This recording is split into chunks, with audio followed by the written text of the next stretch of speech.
Welcome friends. இப்போ நம்ம ஸ்க்ரீனில் பார்த்துருக்க மாதிரியான பட்டர்ஃப்ளை எஃபெக்ட்டில் ஒரு பர்த்டே ஃபோட்டோ எடிட்டிங் எப்படி சிம்பிளாக எடிட் பண்ணுறதுன்னு பார்ப்போம். வீடியோ வந்து ஸ்கிப் பண்ணாமல் பாருங்கள். சேனலுக்கு ஃபஸ்ட் டைம் வந்திருக்கீங்கன்னா சப்ஸ்கிரைப் பண்ணிவிட்டு வீடியோ பார்த்துட்டு இருக்க எல்லாருமே ஒரு லைக் பண்ணிவிட்டு பாருங்கள். இப்போ வீடியோக்குள்ளே போகலாம். இன்ஷாட் அப்ளிகேஷன் ஓப்பன் பண்ணுங்கள். ஃபோட்டோன்ற கேட்டகரி செலக்ட் பண்ணி நியூ ஆப்ஷனை கிளிக் பண்ணிக்கோங்க. இந்த வீடியோக்கு யூஸ் பண்ணியிருக்க எல்லா மெட்டீரியலுமே நம்ம டெலிகிராம் குரூப்பில் கொடுத்துருக்கேன். டெலிகிராம் குரூப்பில் இப்போ ஸ்க்ரீனில் ஷோ ஆகிற மாதிரி சர்ச் பண்ணிங்கன்னா இந்த வீடியோக்கான மெட்டீரியல் எல்லாம் வரும், யூஸ் பண்ணிக்கோங்க. ஃபஸ்ட்டு வந்து பேக்ரவுண்ட் இமேஜ் கொடுத்துருப்பேன், அதை செலக்ட் பண்ணிக்கோங்க. கீழே கேன்வாஷ் ஆப்ஷனை கிளிக் பண்ணுங்கள். அதில் 4:5 ரேஷியோ இருக்கும், அதை செலக்ட் பண்ணிவிட்டு டிக் ஆப்ஷனை கொடுத்துருங்க. அந்த ஃபோட்டோ கரெக்டாக ஃபுல் ஸ்க்ரீனுக்கு ஜூமில் இருக்கான்றதை செக் பண்ணிவிட்டு டிக் ஆப்ஷனை கொடுத்துருங்க. இப்போ கீழே ஸ்க்ரால் பண்ணுங்கள், பிப் ஆப்ஷன் இருக்கும், அதை செலக்ட் பண்ணுங்கள். இப்போ ஃபோட்டோஸ் வந்து ஆட் பண்ணோம். ஃபோட்டோ வந்து பேக்ரவுண்ட் எரேஸ் பண்ணியிருக்கணும். உங்களுக்கு ஃபோட்டோ பேக்ரவுண்ட் எரேஸ் பண்ண தெரியல அப்படின்னா டிஸ்கிரிப்ஷனில் வீடியோ லிங்க் கொடுத்துருக்கேன். அந்த வீடியோ பார்த்து உங்கள் ஃபோட்டோவை நீங்கள் பேக்ரவுண்ட் எரேஸ் பண்ணிக்கோங்க. இப்போ நான் ஆல்ரெடி எரேஸ் பண்ணி வச்சுருக்க ஒன் ஃபோட்டோவே செலக்ட் பண்ணிக்கிறேன். இப்போ ஃபோட்டோவை செலக்ட் பண்ண வாட்டி உங்களுக்கு எந்த அளவுக்கு தேவையோ அந்த அளவுக்கு கரெக்டாக அந்த மாதிரி ஃபுல் ஸ்க்ரீனில் இருக்கணும். ஸோ ஃபுல் ஸ்க்ரீனுக்கு அந்த மாதிரி ஜூம் பண்ணிக்கோங்க. கரெக்டாக அந்த அளவுக்கு ஜூம் பண்ணிவிட்டு கீழே அட்ஜஸ்ட்மெண்ட்டை கிளிக் பண்ணுங்கள். ஸ்டேச்சுரேஷன் இருக்கும், ஃபுல்லாக வந்துட்டு மைனஸ் பண்ணிக்கோங்க. பிளாக் அண்ட் ஒயிட் அந்த மாதிரி செட் பண்ணிவிட்டு மறுபடியும் டிக் ஆப்ஷனை கொடுத்துட்டு பேக்கில் வந்துடுங்க. கீழே ஸ்க்ரோல் பண்ணுங்கள், பிளண்ட் ஆப்ஷன் இருக்கும், அதை செலக்ட் பண்ணுங்கள். அதில் பிளண்டு மேலே பார்த்தீங்கன்னா ஒப்பாசிட்டி வந்து உங்களுக்கு இருக்கும், அதை வந்து கம்மி பண்ணிக்கோங்க.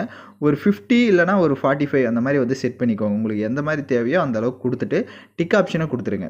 இப்போ மறுபடியும் கீழே அந்த பிப் ஆப்ஷனை செலக்ட் பண்ணுங்கள். இப்போ நம்ம பேக்ரவுண்டில் எந்த ஃபோட்டோ ஆட் பண்ணமோ அதே சேம் ஃபோட்டோவை மறுபடியும் செலக்ட் பண்ணுங்கள். ஸோ செலக்ட் பண்ணிட்டு அதை லைட்டாக ஜூம் பண்ணிவிட்டு கீழே அந்த மாதிரி செட் பண்ணிக்கோங்க. இப்போ எப்படி செட் பண்ணியிருக்கிறோமோ சேம் இந்த மாதிரி கொஞ்சம் ஸ்பேஸ் விட்டு இந்த மாதிரி செட் பண்ணி உங்களுக்கு எந்த அளவுக்கு தேவைன்னு நினைக்கிறீங்களோ அந்த அளவுக்கு கரெக்டாக அந்த மாதிரி செட் பண்ணிக்கோங்க. கரெக்டாக செட் பண்ணிட்டீங்க அப்படின்னா கீழே உங்களுக்கு ஸ்க்ரோல் பண்ணுங்கள், பிப் ஆப்ஷன் இருக்கும், அதை செலக்ட் பண்ணுங்கள். ஸோ வீடியோ பார்த்துட்டு இருக்க யாராவது லைக் பண்ணாமல் பார்த்துட்டு இருந்தீங்கன்னா கொஞ்சம் லைக் பண்ணிக்கோங்க. சேனலுக்கு இப்போ தான் ஃபஸ்ட் டைம் வந்திருக்கீங்கன்னா சப்ஸ்கிரைப் பண்ணிவிட்டு பாருங்கள், அப்போ தான் நெக்ஸ்ட் வீடியோ அப்டேட் வரும். ஸோ உங்களுக்கு ஷேடோ பிஎன்ஜி கொடுத்துருப்பேன், அதை செலக்ட் பண்ணிவிட்டு அப்படியே கீழே ஸ்க்ரோல் பண்ணுங்கள், பிளண்ட் ஆப்ஷன் வரும், அதை செலக்ட் பண்ணிடுங்க. அதில் ஸ்க்ரீன் ஆப்ஷனை கொடுங்க. ஸோ அதில் ஸ்க்ரீன் ஆப்ஷனை கொடுத்துட்டு டிக் ஆப்ஷனை கொடுத்துருங்க. இப்போ அந்த இமேஜை ஃபுல் ஸ்க்ரீனுக்கு இந்த மாதிரி ஜூம் பண்ணிவிட்டு கீழே மட்டும் லைட்டாக ஷேடோ மாதிரி செட் பண்ணிக்கோங்க. இப்போ எப்படி நான் செட் பண்ணியிருக்கணும் அந்த மாதிரி கரெக்டாக ஷேடோ மாதிரி செட் பண்ணிட்டு இப்போ பேக்கில் வந்துடுங்க. பேக்கில் வந்துட்டு கீழே அந்த டெக்ஸ்ட் ஆப்ஷன் இருக்கும், அதை செலக்ட் பண்ணுங்கள். ஸோ ஃபஸ்ட்டு வந்துட்டு ஹாப்பி பர்த்டே அப்படின்னு வந்து டெக்ஸ்ட் பண்ணிக்கோங்க. ஸோ நீங்கள் என்ன வேணாலும் டைப் பண்ணிக்கலாம், ஹாப்பி பர்த்டேன்றது தான் மென்ஷன் பண்ணணும் இல்லை, நீங்கள் என்ன டைப் பண்ணலாம்னு நினைக்கிறீங்களோ அதை டெக்ஸ்ட் பண்ணிக்கோங்க. இப்போ ஹாப்பி பர்த்டே டெக்ஸ்ட் பண்ணிட்டு பக்கம் கலர் ஆப்ஷன் இருக்கும். ஸோ கலரில் வந்து டெக்ஸ்ட்டுக்கு ரெட் கலரை கொடுத்துக்கோங்க, அப்படி இல்லைனா பிளாக் கலரை ஃபஸ்ட்டு கொடுத்துக்கோங்க.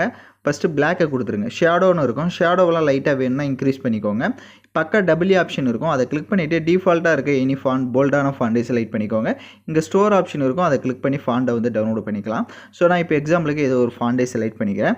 பக்கம் பார்த்தீங்கன்னா உங்களுக்கு ஒரு 3 கோடு மாதிரி போட்ட ஒரு ஆப்ஷன் இருக்கும், அதை செலக்ட் பண்ணிவிட்டு அதில் தேர்ட் ஆப்ஷன் வந்துட்டு உங்களுக்கு அந்த ஹாப்பி பர்த்டேன்ற இது வந்து நடுவில் ஒவ்வொரு லெட்டருக்கு சென்டரில் ஸ்பேஸ் இருக்கும். ஸோ அதை வந்து கொஞ்சம் வேணும் அப்படின்னா இன்க்ரீஸ் பண்ணிவிட்டு டிக் ஆப்ஷனை கொடுங்க. இப்போ இந்த ஹாப்பி பர்த்டேன்ற டெக்ஸ்ட்டை ஜூம் பண்ணிவிட்டு கீழே பார்த்தீங்கன்னா உங்களுக்கு அந்த ஷேடோ செட் பண்ணியிருப்போம், அதில் வந்து இந்த மாதிரி செட் பண்ணிக்கோங்க. வேணும் அப்படின்னா உங்களுக்கு எந்த அளவுக்கு அந்த ஹாப்பி பர்த்டேன்றது வேணுமோ ஸோ அந்த அளவுக்கு நீங்கள் ஜூம் பண்ணிக்கலாம். ஸோ கரெக்டாக ஸ்ட்ரெயிட்டாக இருக்கான்றதை பார்த்துட்டு கரெக்டாக அந்த டெக்ஸ்ட்டு சென்டரில் இருக்கான்றதையும் செக் பண்ணிக்கோங்க. இப்போது மறுபடியும் டெக்ஸ்ட் ஆப்ஷனை செலக்ட் பண்ணுங்கள். இப்போ நீங்கள் யாருக்கு பர்த்டே மேக் பண்ண போகிறீங்களோ அவங்களோட நேமை வந்து டெக்ஸ்ட் பண்ணிக்கோங்க.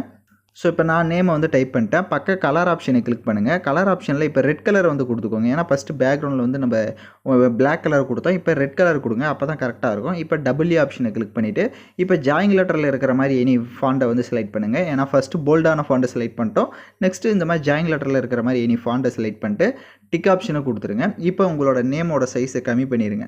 கம்மி பண்ணிவிட்டு அந்த ஹாப்பி பர்த்டேன்றது இருக்கும், ஸோ அதுக்கு மேலேயும் டச் ஆகணும் லைட்டாக.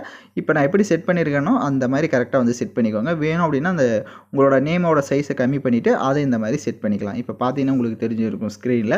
ஸோ இந்த மாதிரி நேமையும் அதையும் கரெக்டாக செட் பண்ணிட்டீங்க அப்படின்னா மேலே எக்ஸ்போர்ட் ஆப்ஷன் இருக்கும், அதை கிளிக் பண்ணி இந்த இமேஜை சேவ் பண்ணிக்கோங்க. நெக்ஸ்ட்டு ஸ்னாப்சீட் அப்ளிகேஷனில் சின்ன கலர் கரெக்ஷன் மட்டும் பண்ணிடலாம். ஸ்னாப்சீட் அப்ளிகேஷன் ப்ளே ஸ்டோர்லேயே இருக்கும், ஸோ இன்ஸ்டால் பண்ணிக்கோங்க. இப்போ ஸ்னாப்சீட் அப்ளிகேஷனை ஓப்பன் பண்ணுங்கள். ஓப்பன் பண்ண வாட்டி ப்ளஸ் ஆப்ஷனை கிளிக் பண்ணுங்கள். இப்போ நம்ம கடைசியாக எடிட் பண்ண அந்த ஃபோட்டோவை செலக்ட் பண்ணிக்கோங்க. கீழே பார்த்தீங்க அப்படின்னா உங்களுக்கு டூல்ஸ் ஆப்ஷன் இருக்கும், அதை கிளிக் பண்ணுங்கள். ஃபஸ்ட்டு டூன் இமேஜின்னு இருக்கும், அதை செலக்ட் பண்ணுங்கள். ஸோ இதில் நைட்டாக நீங்கள் ஸ்க்ரோல் பண்ணி பார்த்தீங்கன்னா அந்த ஸ்டேச்சுரேஷன், கான்ட்ராஸ்ட்டு, பிரைட்னஸ்ஸு இதில் ஒவ்வொரு செட்டிங்குமே ஒவ்வொரு மாதிரி உங்களுக்கு அட்ஜஸ்ட்மெண்ட்டாக இருக்கும் ஃபேஸ்க்கு. ஸோ அது உங்களுக்கு எந்த இது வேணுமோ ஃபில்ட்ரு அதை வந்து எந்த அளவுக்கு வேணுன்றதெல்லாம் கரெக்டாக பார்த்துட்டு செட் பண்ணிவிட்டு டிக் ஆப்ஷனை கொடுத்துருங்க. மறுபடியும் கீழே டூல்ஸ் ஆப்ஷனை கிளிக் பண்ணுங்கள். போர்ட்ரைட்னு ஒரு ஆப்ஷன் இருக்கும், அதை செலக்ட் பண்ணுங்கள். அதில் அப்படியே லைட்டாக ஸ்க்ரோல் பண்ணி பாருங்கள். கீழே ஃபேஸ் ஐக்கான் போட்டு ஒரு ஆப்ஷன் இருக்கும், அதில் லைட்டாக ஸ்க்ரோல் பண்ணிங்கன்னா ஸ்கின் ஸ்மூத் வரும். ஸோ எந்த அளவுக்கு உங்கள் ஸ்கின் வந்து ஸ்மூத்னஸ் வேணுமோ அதையும் நீங்கள் இன்க்ரீஸ் பண்ணிட்டு டிக் ஆப்ஷனை கொடுத்துருங்க. மறுபடியும் கீழே அந்த டூல்ஸ் ஆப்ஷனை செலக்ட் பண்ணுங்கள். டிடிஎல்னு இருக்கும், ஸோ டிடிஎலை செலக்ட் பண்ணிவிட்டு டிடியில் கொஞ்சம் இன்க்ரீஸ் பண்ணுங்கள். உங்கள் ஃபோட்டோ வந்து ஷார்ப்னஸ் ஆகும். ஸோ எந்த அளவுக்கு ஷார்ப்னஸ் வேணுமோ அதையும் கரெக்டாக கொடுத்துட்டு டிக் ஆப்ஷனை கொடுத்துருங்க. இப்போ ஃபோட்டோவை லாங் ப்ரெஸ் பண்ணி பார்த்தீங்கன்னா ஃபஸ்ட்டு இருந்ததுக்கும் இப்போ இருக்கிறதுக்கும் உங்களுக்கு நல்லாவே டிஃப்ரென்ஸ் தெரியும். ஸோ நான் சொன்ன ஸ்டெப்பை கரெக்டாக ஃபாலோ பண்ணிங்கன்னா நீங்களும் இந்த மாதிரி சூப்பரான ஒரு பர்த்டே ஃபோட்டோ எடிட்டிங்கை சிம்பிளாக எடிட் பண்ணலாம். ஸோ யாரெல்லாம் கரெக்டாக எடிட் பண்ணிங்களோ கமெண்ட் பண்ணுங்கள். இந்த மாதிரி வீடியோஸ்லாம் நீங்கள் தொடர்ந்து நம்ம சேனலில் பார்க்கணுன்னா சேனலை சப்ஸ்கிரைப் பண்ணிவிட்டு லைக் பண்ணிவிட்டு பாருங்கள். தேங்க்யூ ஃபார் வாட்சிங் திஸ் வீடியோ.